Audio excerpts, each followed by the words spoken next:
Welcome, everyone, to Session 2 of the California MTSS and Canvas Specific Digital Learning Showcase Day. We are going to be discussing access and equity in Canvas as Ricardo and Teresa, my good friends, the Tectosas from Hacienda La Puente Unified School District, discovering ways to make instruction accessible to all students in Canvas. Again, we are providing this Digital Learning Showcase Day to really dive into the California MTSS Professional Learning Institute. I will throw the link in the chat below. This year's theme is Know Me, Include Me. The Orange County Department of Ed, obviously with other partners, UCLA Center for Transformation of Schools, is hosting their 4th annual conference, California MTSS Professional Learning Institute, on July 20th through July 22nd. Again, we will put the link for registration in the chat below. These sessions are really about amplifying those voices, and my favorite voices in the whole wide world to amplify are these two folks, Teresa and Ricardo. So excited for you to join us. We actually had a lot of comments and questions about equity and accessibility in UDL instances earlier. And that was just a great session. And it was like, stand by. There will be more. Join us in an hour. And here you are. It's 1 o'clock on the East Coast, obviously 10 o'clock there in California. Super excited to learn from you today. Thanks again. They've got the screen share ready. They're already using the accessibility tools. Let's get rolling. Thank you so much for the intro, Eddie. Good morning, good afternoon, everyone out there. Thank you for joining us for Equity and Accessibility Tools in Canvas to serve every student. My name is Teresa Castro. And I am Ricardo Recinos.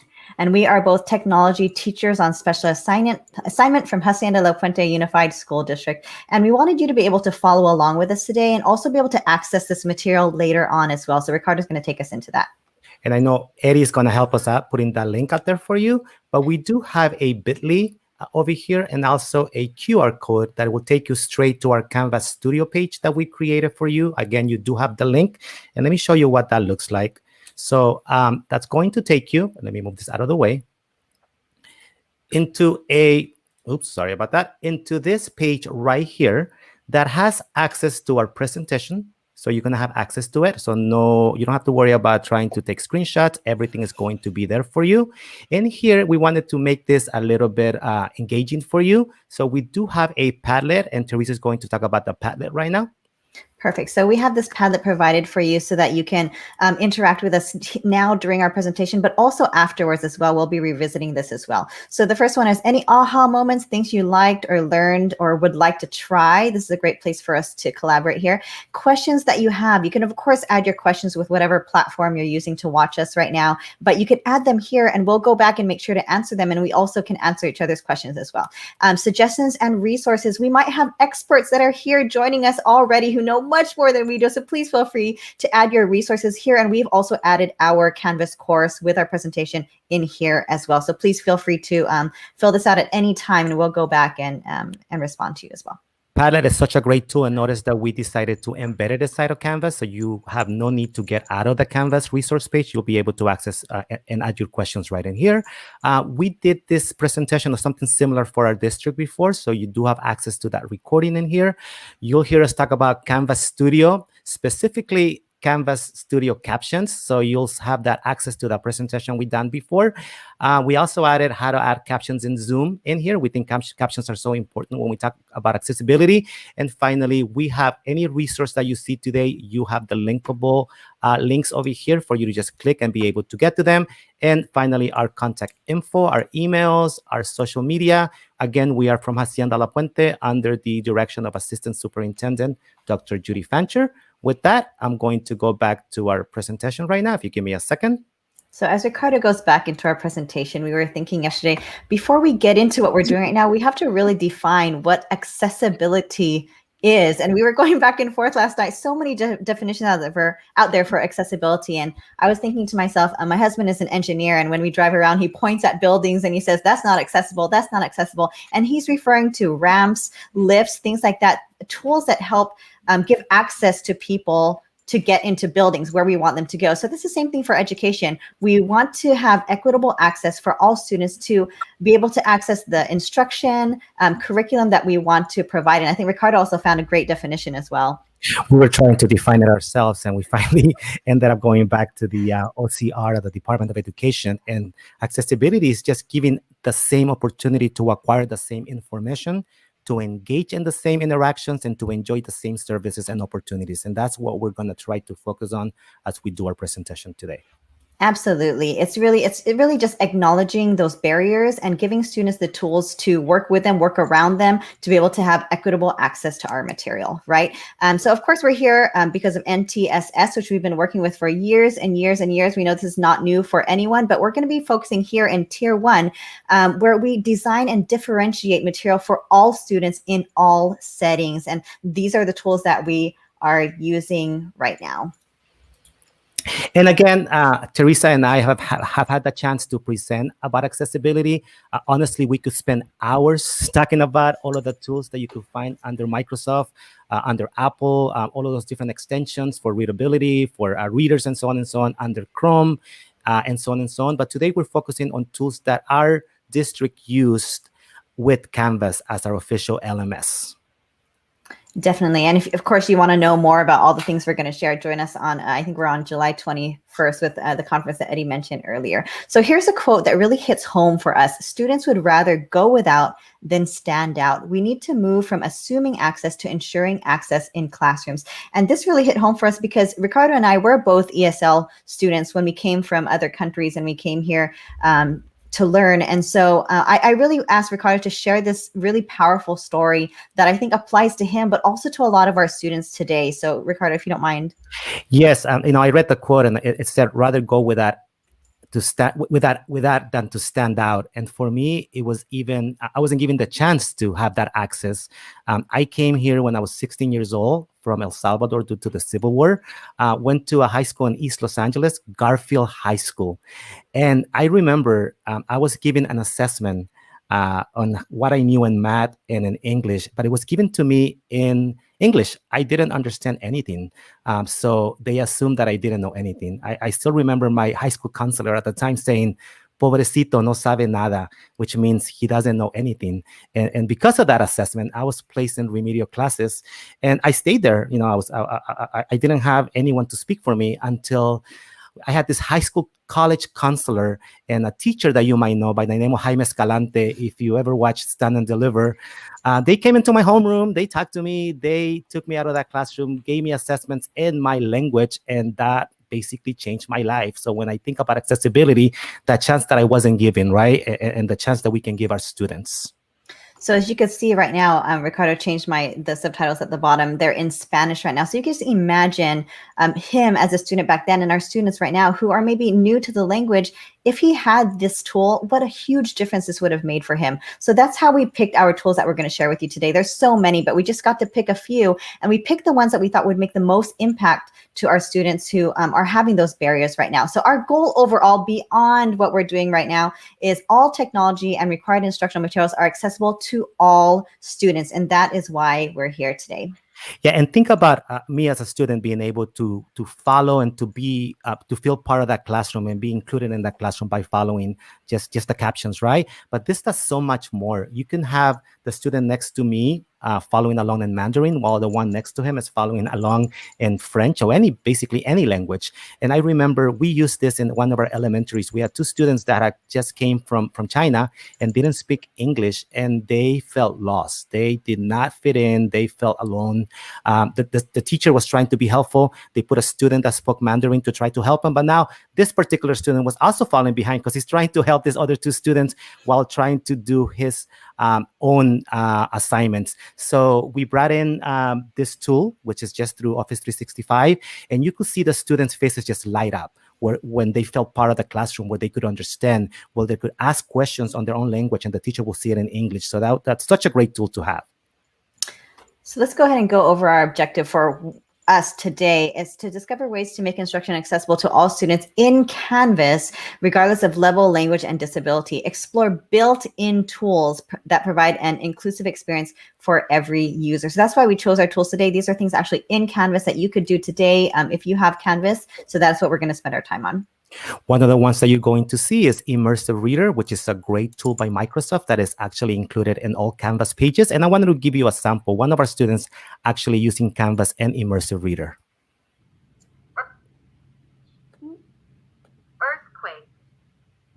Early in the morning of January 17th, L994. So you'll see us talk about Immersive Reader. We're also going to talk about captions inside of the Rich Content Editor, as well as Studio, if you're lucky enough to have Studio. And you'll also see us talk about the Accessibility Checker.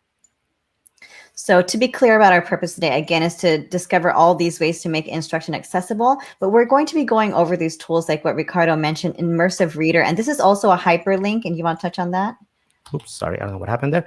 Yes, there is a study that Microsoft did to show that this actually works. And there's proven techniques that are being used to improve reading and writing. So you do have the link to that. Absolutely. And we're going to be going over Captions, Accessibility Checker, which is an amazing tool, which you may or may not know about inside of Canvas, and more if we have time. But our non-purpose is we don't expect anyone to be experts in accessibility tools in Canvas after today's mini training. And we don't expect you to throw out everything that you've already been doing. And please do not feel limited to what we're sharing today, because this is what fits for us. And of course, we all have our different needs for our different districts as well. So we're going to go ahead and get started. So let's get down to business, as our little gift says. And we are going to take you inside of Canvas. And you do have access to this on your resource page. But as I mentioned, Immersive Reader, it is not a reading reader per se. It's actually a reading enhancement tool that basically allows our students and helps them with reading and writing, okay? This is available on any pages inside of Canvas, but as we have come to learn, Canvas is very, very proactive, and we are sure that it's gonna come to other parts of Canvas, such as discussions, quizzes, and assignments. Actually, if you get creative, you'll be able to use Immersive Reader inside of assignments, and we'll show you how to do that if we have time at the end. But all of us, our teachers and students, have access to this Immersive Reader button. This is a paragraph that one of our students in 3rd grade had to read to answer some questions to check for understanding. And notice that she was having difficulties reading it. But with the aid of Immersive Reader, if I click on this, it's going to take all of the distractions out. And it's going to take that text and turn it into something completely different, and that has a lot of tools to help that student read. Just to give you an idea, I can press play and it will be read to me. Visiting Aunt Rose. My Aunt Rose.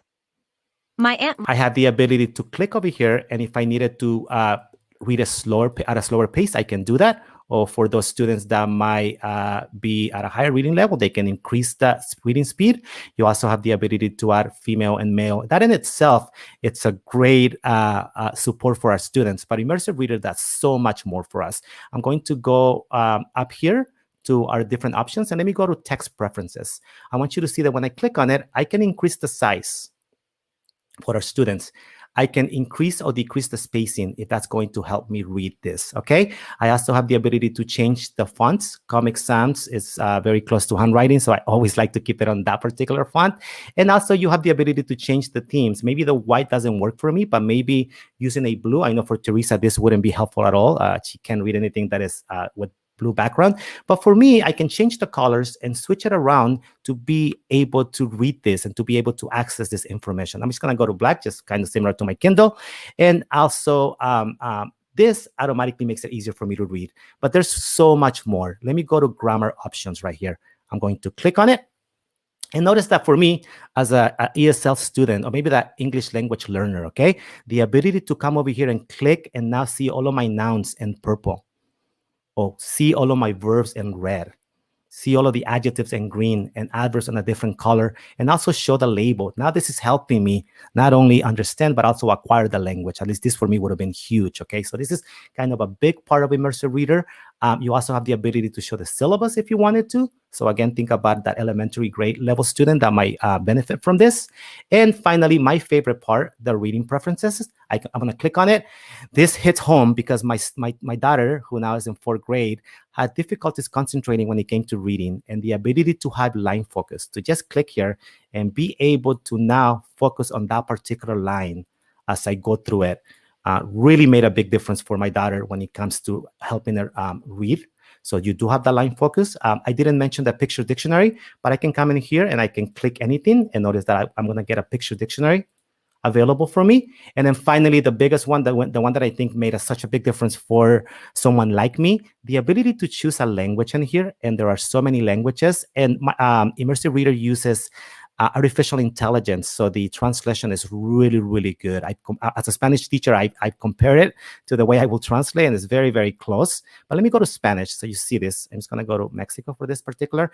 And I have the chance to do Word or document. Let me go to document. So notice, think about the student that now has the resource to see that particular text in their own language, but also have the ability to see it in that main language, right? Now I can compare and contrast and be able to support my reading as I'm learning the language and also being included in the class. So in a nutshell, that is Immersive Reader, and that's what it does. We want to, again, tell you that it is available on Pages, but just wanted to give you a really fast introduction to how you can bring this into other parts of Canvas.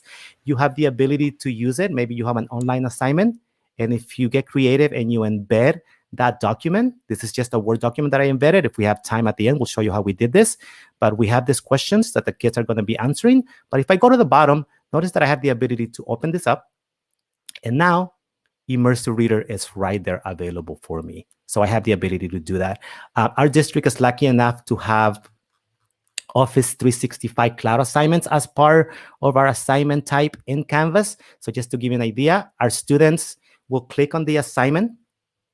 Okay, it's going to load that document for them. It's going to take a second. And now, if you are familiar with something like Google Classroom, right, where it used to make 30 copies for all of our students, so each student had their own copy, this does the same thing. Notice that I have Immersive Reader right here. I can go in here. Each student will get their own copy. They can come in here. They can edit. Okay, it makes a copy for each student. And now my student has access to the Immersive Reader while being able to come in here and add their answers, whatever it might be, and they will submit the assignment, and now they have the ability to complete the assignment inside of that Office document. So if we have time, we'll show you how we added Immersive Reader into assignments. But again, it's a great tool to have. That's what we are going to cover today when it comes to Immersive Reader. And I know we're going to move on to accessibility tools. So I think Teresa is going to share her screen now.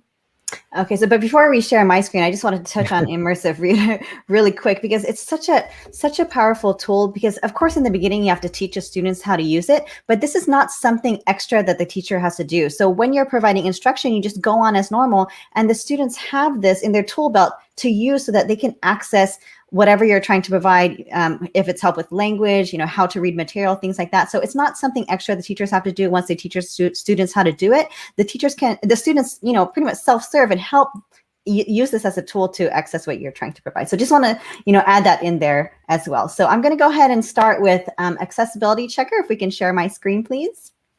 So if you are unaware of Accessibility Checker, it is a tool inside of Canvas, and it might not seem very exciting, but I thought it was pretty exciting because when I was back in the classroom, I was a general ed teacher, and I wasn't sure exactly the little things I could do to help all my different types of students gain equitable access to what I'm trying to provide. So I decided to do it here inside of Canvas so that you see, and it's kind of hard to understand, so we're just going to show it to you because I think it's easier that way. So Accessibility Checker helps us with links, lists, images, structures, tables, and things like that. So I'm just going to go ahead and continue inside of assignments here in Canvas. So here's my slide at the top, just so that we know what we're talking about. If you don't know, at the very bottom of your RC or your rich content editor, there's this little dots that you could use to make it bigger, if you didn't know that. So links and lists. So for links, we're being told it is best to be as descriptive as possible, to integrate the link into your sentence. So a good example would be if your link was coronavirus disease 2019, rather than just click here. How many of us have actually done that just said click here? I do that all the time, but it is best for our students to be more descriptive in our links so that they understand where they're clicking. And also lists. You can already see visually right now, it's so much easier to read things that are listed out in bullets rather than just having things scattered around. These are things that I don't think about all the time, but with the use of Accessibility Checker, it does it for me. And I'm going to show you what I mean by that. So down here, I just typed this out, and I'm going to go down here at the very bottom of my IC. There's this little person, this cute little person sitting. That is your Accessibility Checker. And when you click on that, it goes through your material in your rich content editor, and it tells you these are things that we think you should improve. So I didn't have to do anything. So the first one is adjacent links with the same URL should be a single link. So you can see right here, I have the same link with these two words. I don't have to fix it. I could ask it to do it right here. I'm going to click on it. It's going to fix it for me. There it is. And then I'm going to apply it. And now go to the next suggestion. You can see I didn't have to do anything. It's doing it for me. So this one, list should be formatted as list. So I think my list looks pretty good, but let's see what it suggests. I could also always choose not to do it. So I'm going to click on it, format as list, and you can see it did that. And I know usually my words look really big. I did that for this presentation, but normally it wouldn't. So I can keep that, or I can just leave it as it was before, whatever you prefer. And so that's a great tool for us there. So I'm just going to save that and move on to the next one. So our next one is accessibility checker when it comes to images. And teachers bring in images and buttons all the time without really thinking about how does this impact our students, especially who are using readers and things like that. So a good example would be to describe alternative text on our images. So a good example for this one would be a group of students reading. And a bad example would be kids reading .jpg. A lot of us find these images online, and when we bring them in, it uses the original name and doesn't really describe to our students what is in that picture, especially for those students who can't see what the picture is and they want to know what it is. Okay, so let me go ahead and show you how this works. So I went on the internet and I found this picture, which describes a lot of teachers right now. Just kidding. Lots of needing help here. So I just brought that in just like normal. And I also have my buttons that we see teachers using all the time. And I just created my buttons in another other software and I brought it in. So let's go to our accessibility checker and see what it has to say. So this first one, so this was my actual slide. It's actually called Capture 3. So if a student with a reader went here, that's what it would actually say. And I probably should put slide of students reading. So I would fix that right here. Or you can say that it's a decorative image. And so it tells the student, this is just for decoration. Don't worry about what it says. Okay, I'm just going to apply that. I'm just going to go to the next one. So this one, this person asking for help, instead of a reader telling my students DENHSS, it would be great to say teacher asking for help.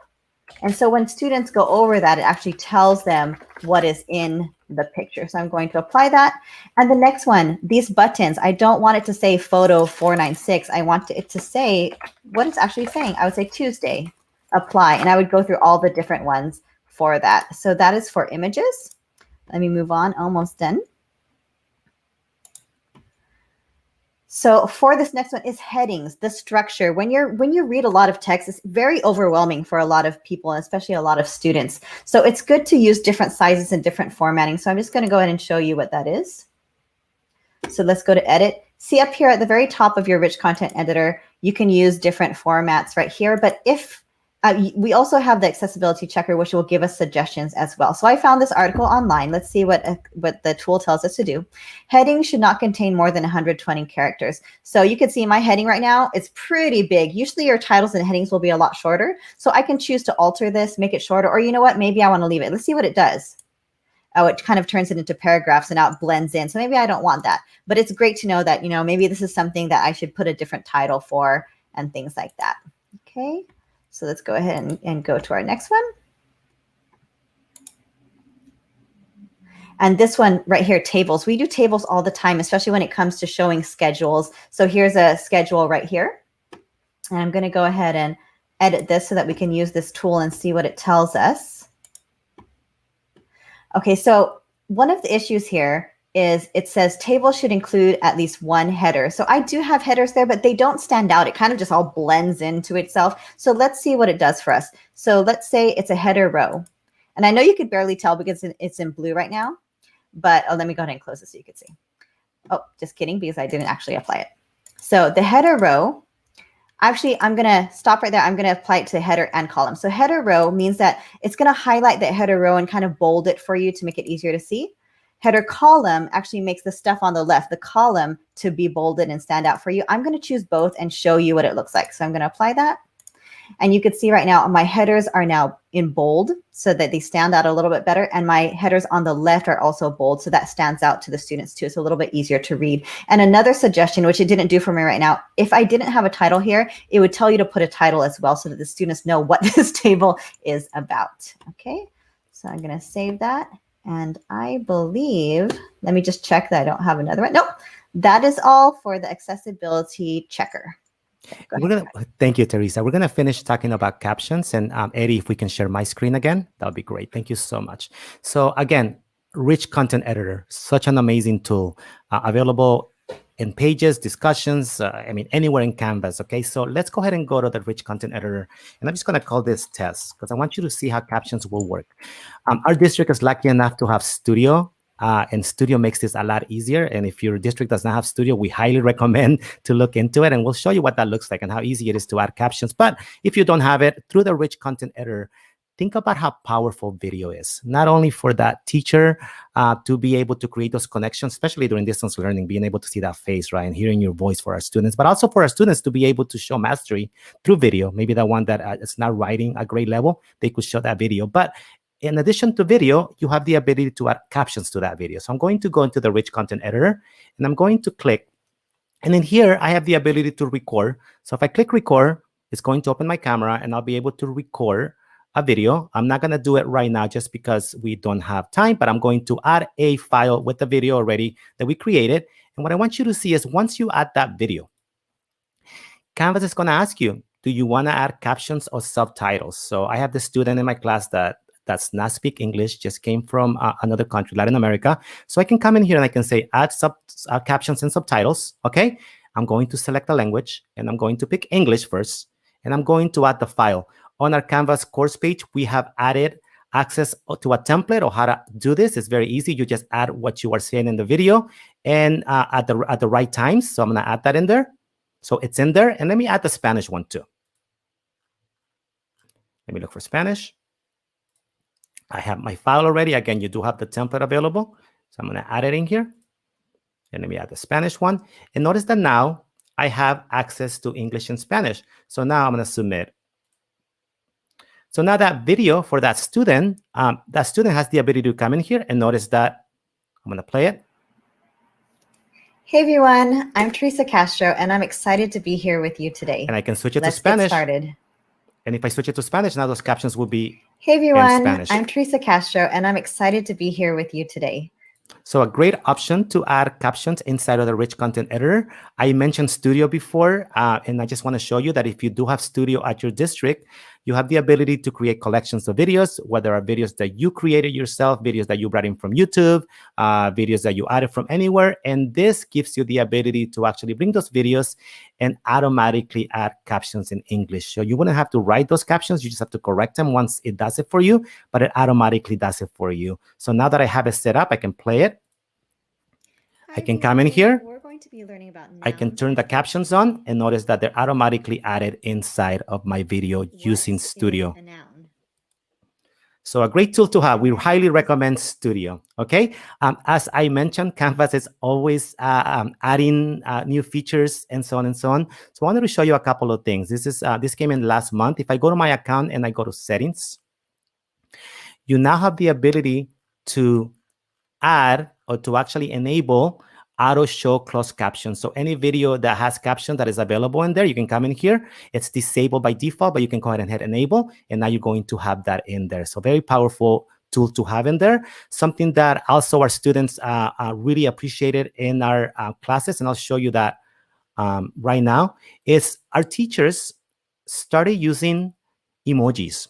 And then this made it easier for that student to know, okay, that has a bullseye. I know that that's something that I have to do, that I have to go and write something, or I have to go and complete something. So this is very easy to do.